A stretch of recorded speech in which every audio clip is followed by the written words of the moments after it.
How to create a professional looking screen recording inside an iPhone frame using CapCut. Let's get started.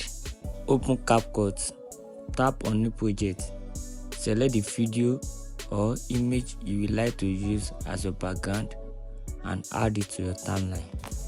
Next, tap on overlay and import your screen record. Once your screen record is added, tap on sticker or emojis and look for an iPhone frame.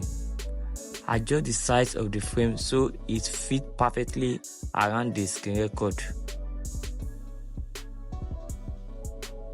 Make sure all three layers, your background, iPhone frame, and screen record are aligned at the same level on your timeline.